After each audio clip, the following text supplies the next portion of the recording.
Okay, today's sales trading is how I tend to like to go into them. I never know if these are going to be magic or terrible. I've got the basics in my head. The rest I'm going to kind of fill as I go with the flow. I'm a Holy Spirit kind of guy. I let it fill the gaps, and I hope I'm not being sacrilegious there at all, Lord, because maybe it's just a metaphor. I don't know. But either way, I want to deal with something important that you can hopefully apply to your sales, to your marketing, to your motivating of self, your motivating of staff, a number of different areas. And I'm going to deal with the fact everyone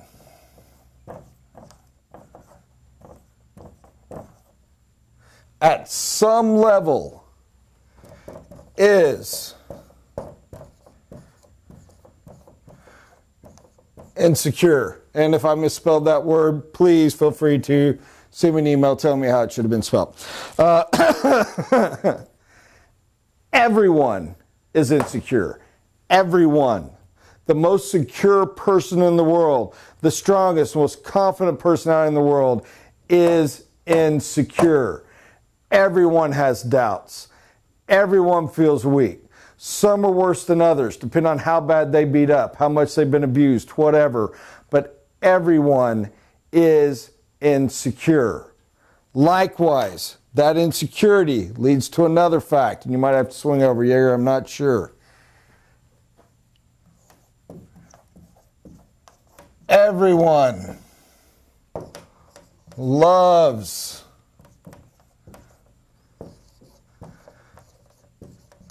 the underdog. Everyone loves the underdog. Why? They link together. People see themselves as less. They're always fighting to the top of the pile. They're always trying to get up, but they never believe they've achieved. Everybody loves the story of Alexander the Great, and Alexander wept when he realized there were no more nations to conquer, and shortly after he died because he'd achieved. In other words, in the history of the world, one man has finally reached the point that he was no longer insecure, and it killed him. So maybe you want to make this try, maybe you don't. But once, everyone else is trying to scrape up. Here's the beauty. Why do we love the underdog? Because in our minds, the underdog is us. In your mind, you are the underdog. In your client's mind, he, she is the underdog. I'm always fighting to get up. There's always somebody better. There was always somebody better looking. I was the best looking, most special, most intelligent, most blessed. Everybody wanted me. I was the head cheerleader. And you know what that head cheerleader's problem is? Susie Davis was always busting my chops. Susie was always getting the boy I wanted. Susie was making it hard. I had to lie, cheat, steal, manipulate to get up there. I'm still insecure about Susie Davis. Everyone is. And because of that, we link into this image, because if he can do it, so can I. Believe it or not, people, and I want to push this point because this is hopefully the focus of today, there is positive insecurity. Everyone wants to think of insecurity as a weakness. Everyone wants to think of insecurity as a negative. Oh, it's sad. Oh, if we could overcome it. Shut up. No, it's not. No, it's not. Insecurity is a strength. Insecurity drives. They say innovation, need is the mother of invention. Absolutely. Same as insecurity. What pushes you to achieve? Insecurity. What pushes you to go forward? Proving you're good enough. What pushes you to make it? The need to say, I made my mark, that I moved forward, that I was good enough, that I had it. That's insecurity. It's a positive motivator. Own it.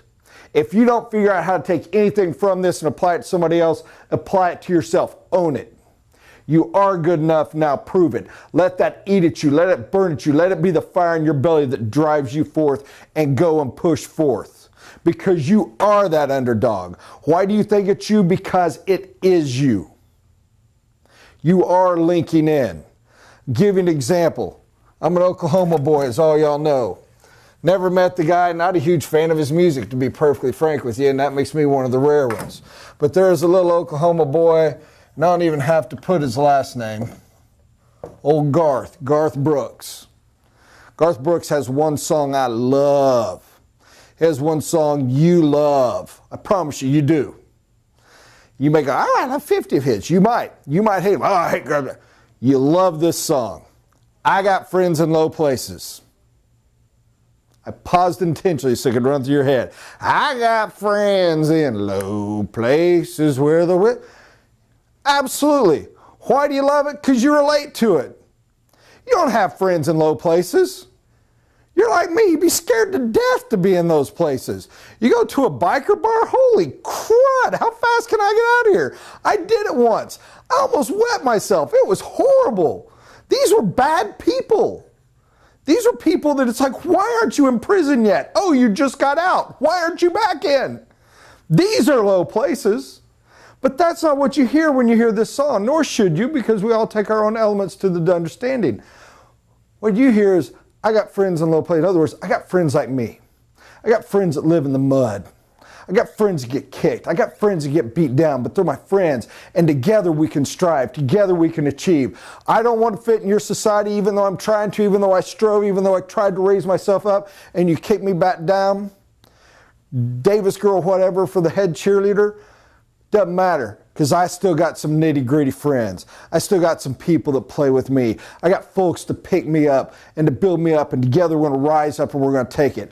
I don't need you. I'm still strong. I got friends in low places.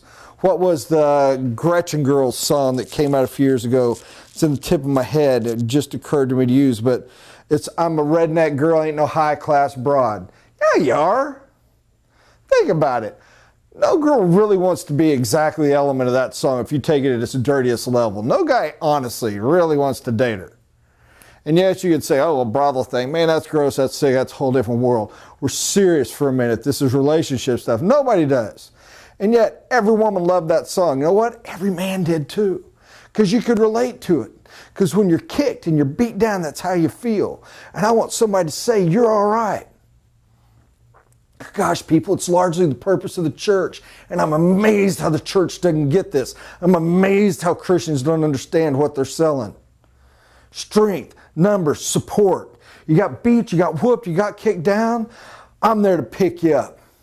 You got a friend. James Taylor, if you like it mellow. You got a friend. I'm sorry, if you're 80s, great song.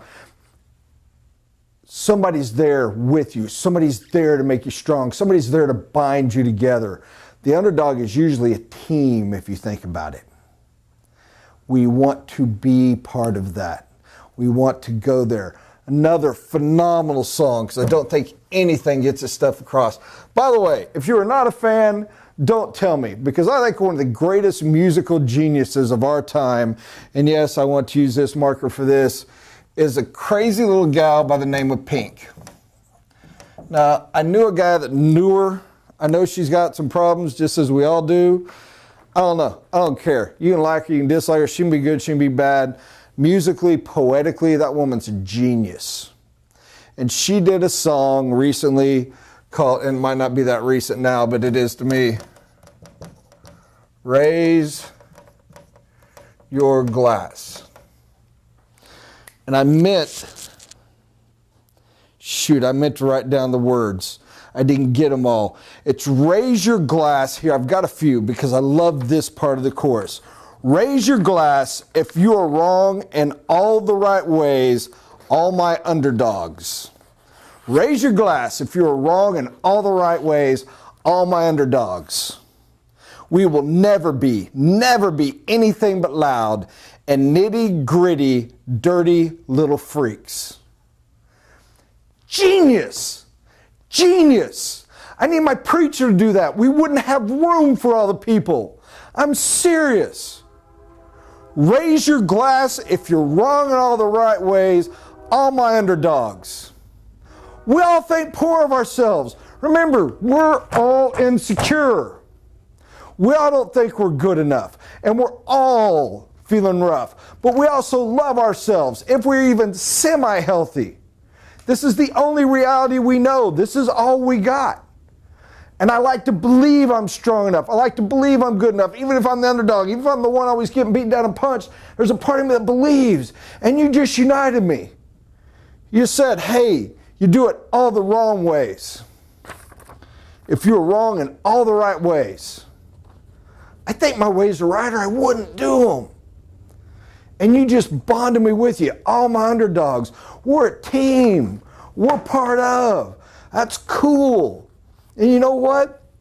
The reason I'm insecure, the reason I feel like an underdog is because I've been getting kicked down. Remember the Garth Brooks? Where I'm at the country club, doesn't want me, but I got my friends in low places.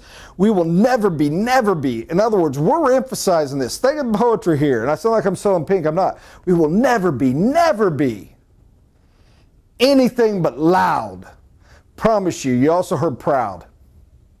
Anything but loud are the words loud and proud. It goes with. We will never be anything but loud. You cannot keep us down. You just bonded me as a team, and you can't keep me down. We'll never be anything but loud and nitty-gritty, dirty little freaks. Because, yes, I may be scarred, I may be brutal, I may be ugly, I may not be as good as you, but we're a team, and we're strong, and we're proud, and we're loud, and we're going to have each other's backs. People love that. They bond to that. Why? Because they need it. You need it. You bond to it, and you want to be part. How does this relate to sales? On a billion levels. But I'm going to try to give you just one real quick, real easy. Quit selling up. If you can accept that everyone is insecure, don't be better than them. Don't say, oh, look at my luxury, look at my... No, man, we're stronger. We're nitty gritty. We're strong. But we're down and we're fighting up. Never sell yourself as the top. God, it drives me insane. Huge companies, they get to the top. Now we got to stay up there. Then quit admitting you're number one. And if you are doing it, you better do it like, oh, we made number one. Oh, but they're trying to pull us down and rip us, and we got to stay. Okay, I get that. You know what's hilarious? We love an underdog that wins. And we love an underdog that wins again and again and again. Who is the great coach for Notre Dame in Arkansas? Oh, he talks with the lisp. He's on the news. I can't think of it right now. Don't care. One of the most genius coaches ever.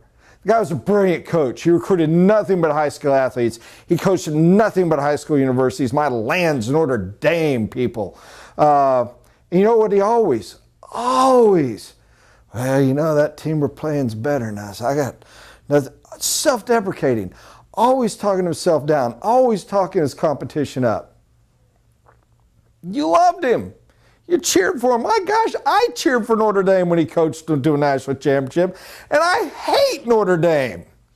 I'm no you guy. I have to hate Notre Dame. But he made himself an underdog. Stop and look at it. Go back. No, you weren't. You were the most upper dog in the world. But he made himself that. And he never relinquished it. Even when he won, he downplayed. Oh, what a great other team. I just, man, guys did good. Give credit to one of his great players, but we just played so tough. Blue collar. It doesn't matter that you're white collars. I'll get out. Blue collar, they relate to. How do you fight it? How do you work it? Rage Against the Machine. Hey, a band I've never heard one of their songs, but I love their name. I know what? So do you. Because it's cool. We feel that rage against the machine. How do we fight it back? You are one of them. They, like you, are wrong in all the right ways. They are one of your underdogs. And together you're going to beat the system. The system sells a lower quality, higher priced product that all the other suckers buy. All the people who've looked at y'all and kept you down, and they're ripping everybody off. But we aren't, and we don't. We know better, and together we're going to fight it. And we're going to fight that system. And we're going to slug against it. And we're going to do a higher quality product. And we're going to do it for a fair price. And we're going to be better than they are. because we're always going to be loud, my nitty-gritty, dirty little freaks. We're always going to be friends in low places where the whiskey drowns and the beer chases your dreams away. We're always going to keep going forward. We're always going to be redneck gals, not some high-class broad. Why? Because we're real, and we're real with you. This stuff matters. Insecurity is not a negative, not always. And you are going to use yours as a positive, and you're going to help your client do the same.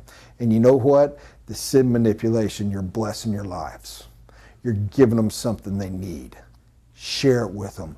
Do it with them, because it is cool. Because you know what? Somewhere in your life, you have been on the underdog team, and you had somebody that picked you up, or you picked somebody up, or even better, I hope you had this experience, you picked each other up. And you dusted off and you bonded together and you built it and you went and you won. And even if you lost, you still won because you did it together. And it was the greatest thing in your life. And people, your sales and your business is the exact same thing.